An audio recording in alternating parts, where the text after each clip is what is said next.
Was supposed to be a quick stop, panning convenience note nightmare. I was on a solo drive through Louisiana in the fall of 2021. Making my way down from Arkansas to visit my cousin in New Orleans, had to avoid the interstates and enjoy the rural back roads and little roadside dinners along the way. I had podcast queued up, snacks packed, and a fully charged power bank. My car, a 10-year-old Ford Focus, had made the trip just fine, until it didn't somewhere between Alexandria and God knows where the engine started rattling, not the kind of rattle you can ignore, but the kind that feels like something inside is trying to break free. I looked down and saw the check engine light flicker to life, of course. There was no signal on my phone. He coasted the car to the side of the road and popped the hood, pretending he might somehow fix the issue by staring at it. The heat was suffocating, and all I could hear was the wind in the grass and the ticking of my engine cooling down after about 15 minutes of sweating and swearing. A low-slung rusted truck pulled up behind. Met the words Terry's Auto were spray-painted on the Drocker. Ivor's side door in faded white. The man who stepped out was in his late 50s, maybe early 60s, tall, lanky, with leathery skin and a limp. He wore grease-stained overalls, a crooked smile, and a baseball cap that looked like it hadn't been washed in a decade. "Trouble?" he asked, voice raspy like gravel. "Car's making some awful noise. I think it might be the belt." "I said you're lucky my shop's just a few minutes up the road," he said to I either take a look. Hesitated. There was neither traffic, no buildings, no bars. On my phone against my better judgment. I agreed. He hooked my car to his truck and we drove very slowly down a narrow gravel path that wound past some woods before opening to a small clearing. The shop was a squat metal building in the middle of tall weeds, a cracked sign above the bay door read "Sure enough, Terry's." He unhooked my car and rolled it inside, motioning for me to follow him into the office. "You can wait in here," he said. "Shouldn't take long." The office was small and dim with a broken ceiling fan, turning lazily overhead. The only window was covered by a heavy tarp stapled to the frame. The air smelled stale like mildew and gasoline. The door shut with a solid click behind. I heard the unmistakable sound of a lock turning. It turned slowly. "You just locked that safety reason," she said, already walking away. "Don't want anyone wandering, and while I'm working, seen it happen before as a ton this old stained recliner," and practically disappeared into the seat. It was soft in all the wrong ways. There was something weird about the room. It looked cluttered at first, but the longer I stared, the more it felt fake. Themes looked planned to one itself. The magazines on the table were all from the same month. The wall clock was stuck at 3:12. There was a faint buzzing from the fluorescent light above, and no sound from the shop. I stood and tried the door, definitely locked it. Apped the tarp over the window, feeling for a seam. Nothing stapled all the way down outside. I could hear faint clanging from the garage, but no other voices, no music nor radio, just that clanging. Minutes past the nan hour. Then maybe to my sense of time warped in that airless room, I drank some warm water from my bottle and tried not to panic. I knocked on the door, calling out politely. No answer. Eventually he came back with a fake smile on his face and wiped hands. "Going to be a few more hours, something." Stripped. He asked if I could wait outside. He said no again for safety. Said some kids had wandered too close to a lift once, and he wasn't taking any chance. She said it like it was rehearsed. Didn't argue, but I stopped sitting. Instead, I walked the edge of the room, pretending to look at the outdated inspection certificates.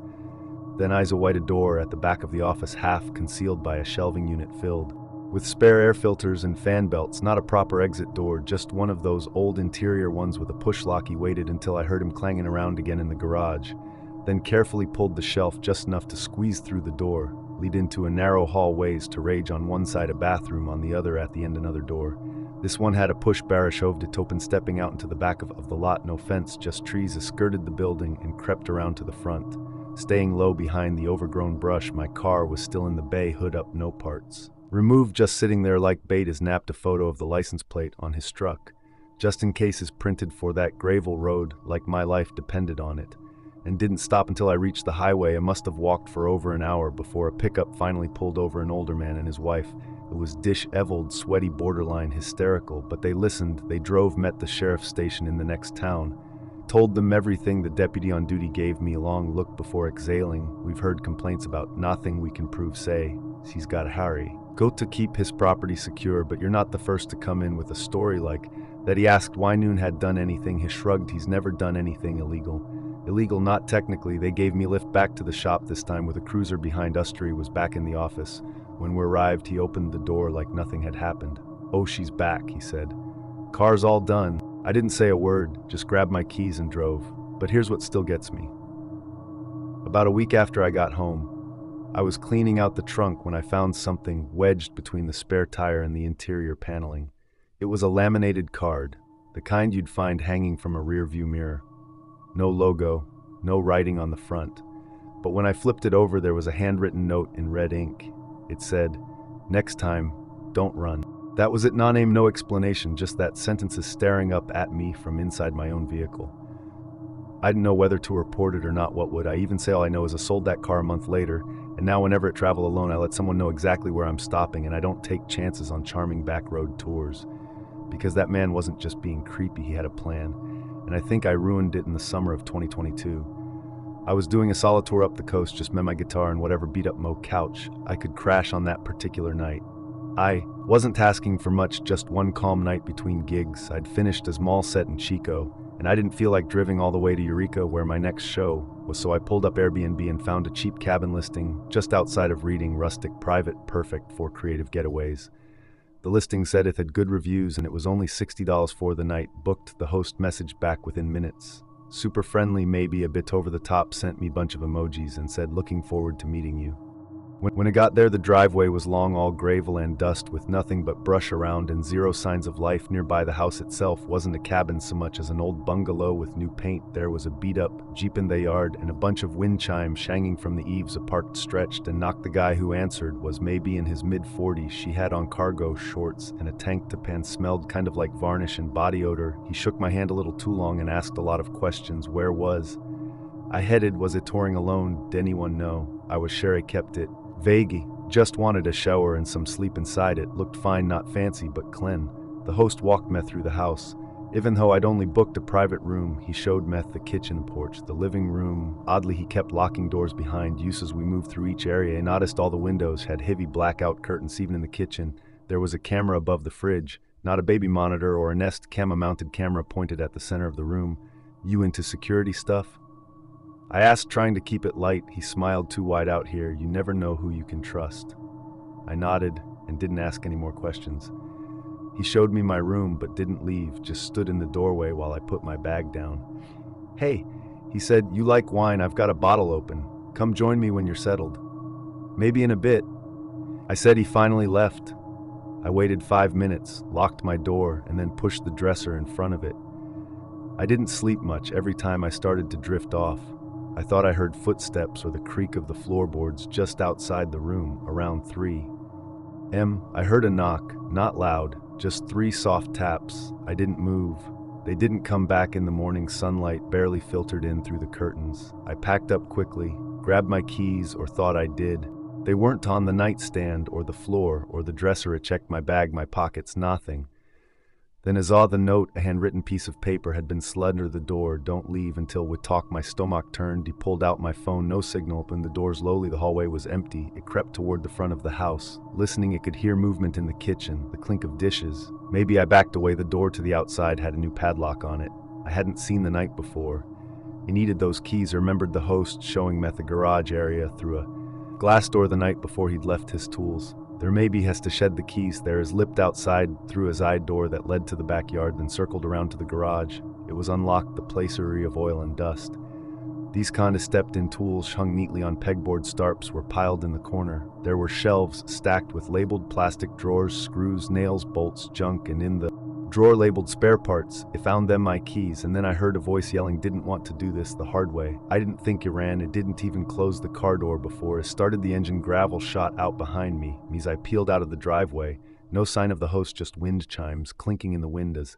I drove and noticed a strange sensation like I was being followed. It checked my mirrors constantly. When I finally got to a gas station 2 hours later, I walked around the car just to breathe back in the car. I started thinking about how easy it is for someone with bad intentions to use such a famous app to set a trap, and that maybe he had more than just conversation planned. It didn't stop driving until I reached Sacramento. 6 hours non-stop. Once I had signal, I called Airbnb to report the listing. I called the sheriff's office too. They took the report but didn't seem surprised. A week later, the listing was gone, not deactivated, completely wiped, not race. When the officer followed up, he said the place was locked up and registered to some woman in Brazil. No sign of the guy anywhere. Told me I was smart for getting out when I did. Smart or lucky, I don't know. All I know is if I hadn't found those keys, if I hadn't trusted my instincts, he might still be out there in a place new. I'd gone to waiting for a talk that was never meant to end.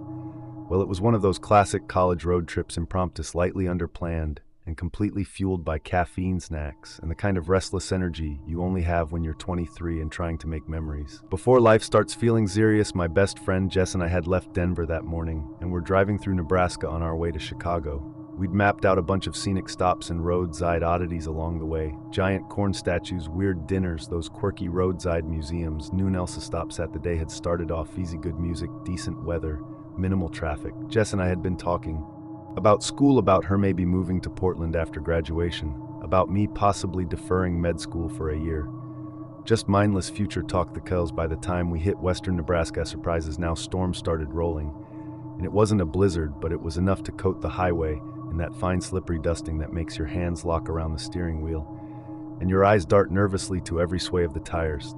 The sky was that dull gray that turns everything flat and lifeless, and visibility dropped fast. Jess had fallen asleep in the passenger seat, headphones, and oblivious to the weather changes was eyeing for our stereo, one of those basic ones, no food orgas. Just a small brick building with bathrooms and vending machines, a few sad trees, and a lot of empty parking spots. I figured I'd stop, stretch, and maybe wait out the worst of the snowfall. There were only two other cars in the lot. One was parked near the edge and looked completely abandoned. The other had its engine running and headlights on. As I pulled in, I looked over and noticed a man and woman inside, seated up front mid-argument, or rather the man was arguing. He was leaning over the console, gesturing harshly. The woman didn't move. She's a frigid, staring forward, hands in her lap, completely still. I tried not to stare, but something about the dynamic drew my eye. The man's movements were intense, his tone aggressive, though I couldn't har through the glass. The woman looked like she was somewhere else entirely. I got out and started walking toward the building. As I did, I heard the crunch of snow behind. I looked back. The man had his expression shifted. Instantly, his anger vanished, replaced by a detour friendly smile. He waved. Everything okay? I called out, half out of concern, half instinct. Yeah, totally fine, he said with a chuckle. She's just tired, not supposed to talk much. The way he said it, like it was a rule, like she was property.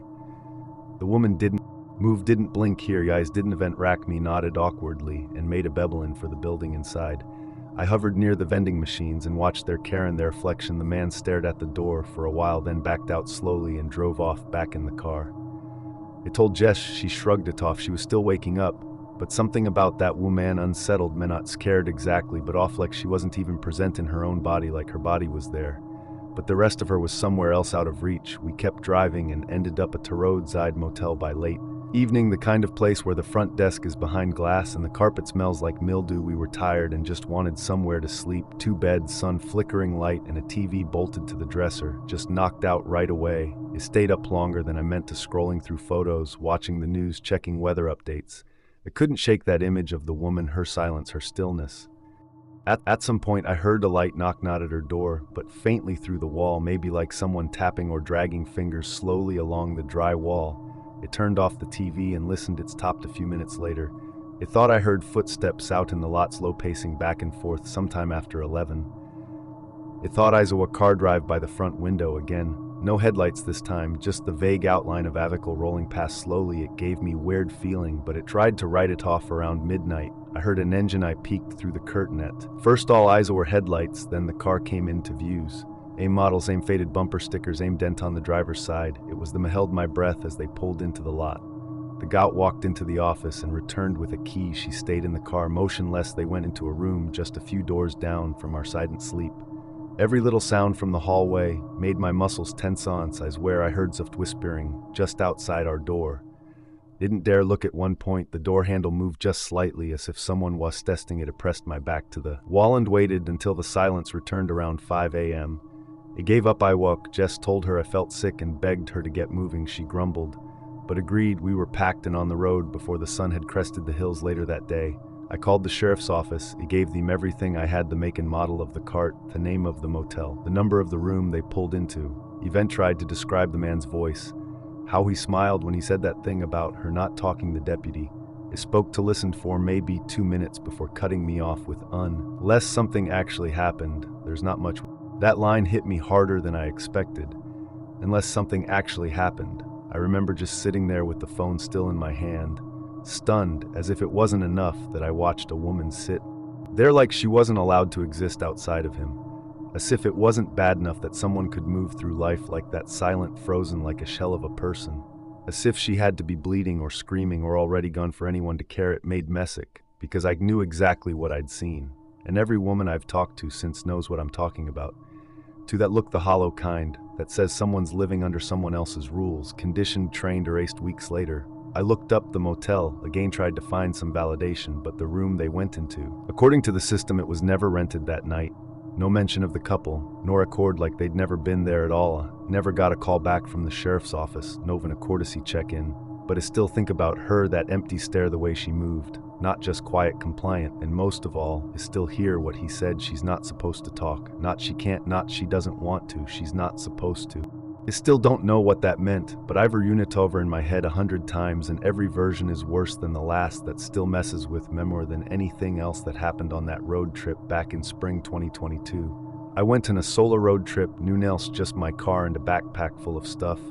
He wasn't running from anything dramatic, no breakup, no meltdown. He just needed to clear my head. He'd been working non-stop for nearly a year, barely taking days off. My inbox was overflowing, my calendar was stacked with meetings I didn't remember scheduling. I figured the best way to reset was to get as far away from notifications and expectations as possible. So I drove out of Salt Lake City with no real plan, cutting southeast across Utah toward Colorado, marked a few scenic detours on a paper map. I hadn't touched in years: national parks, obscure trailheads, little diners, marked only by a neon sign and a prayer at night. I rotated between budget motel and sleeping in my car.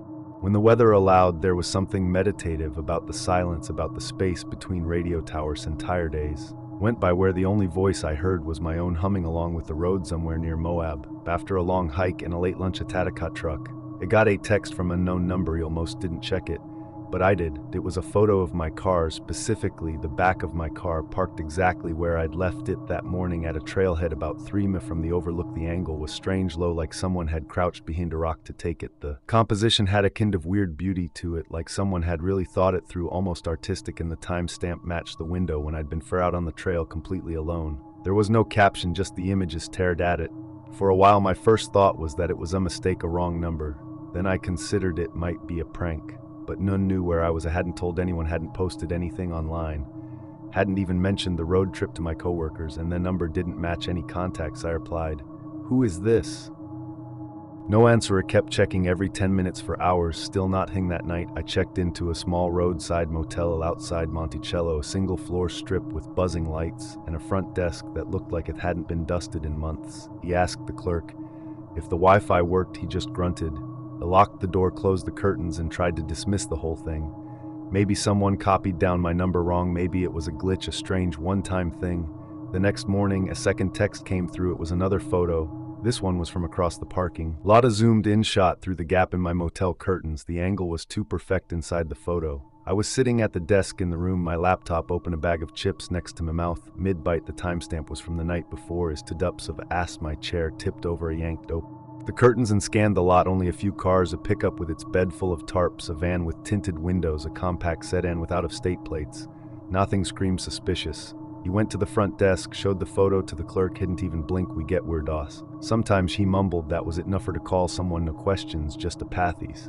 So I called the sheriff's department. A deputy answered, sounding tired. He explained everything, both photos, the unknown number, the creepy motel shot. If they haven't made a direct threat, they said, there's not much we can do. Just keep your wits about you. That was the extent of their help the rest of the day. I was on high alert, didn't stop anywhere unless there were crowds. I started backing into parking spots so I could watch who pulled in beside. More than once, I covered my license plate with a hoodie when I parked that night. I pulled into another cheap motel near Grand Junction. I picked one with a well-lit parking lot and cameras before going inside. I parked next to the edge of the lot and set up a decoy. I positioned a flashlight to glow faintly through the front windshield, angled to ard the roof. Had draped a hoodie over the driver's seat, headrest, shaped it just enough to suggest someone was sitting there. Then I waited. I kept lights off in my room and watched from behind the blinds. An hour went by, then another. Just when I started convincing myself I was being paranoid, I saw movement. A figure emerged from behind the dumpster at the edge of the lot, hoodie up, moving slowly, looking around. They looked small, maybe 5'7". They crept toward the cars. Toward mine. I held my breath. They crouched at the rear bumper, then moved to the driver's side. They said maybe to peek inside, then without warning they bolted. He opened the door and shouted, instinct taking over. The figure dashed for a dark sedan already running at the curb. It sped off before I could even grab my phone. I caught part of the plate, called it In this time, the police ran at fake Norcords no match, just a shell after that the text stopped. But the damage wasn't over. 3 weeks later, I got a fraud alert on my credit card. Then another, an email from my bank about a suspicious login attempt. A lockdown, everything froze my accounts. Requested new driver's license, changed my number, but whoever was out there didn't want to mug me. They weren't looking to scare me for fun. They wanted pieces, bits of identity information. They wanted to own my life without ever being seen these days. I still take solo trips, but I keep my phone powered off unless I needed to tape over my plates. I don't stay anywhere without multiple exits. So I don't book motel without private parking or more than one way out every window before I even drop my bag.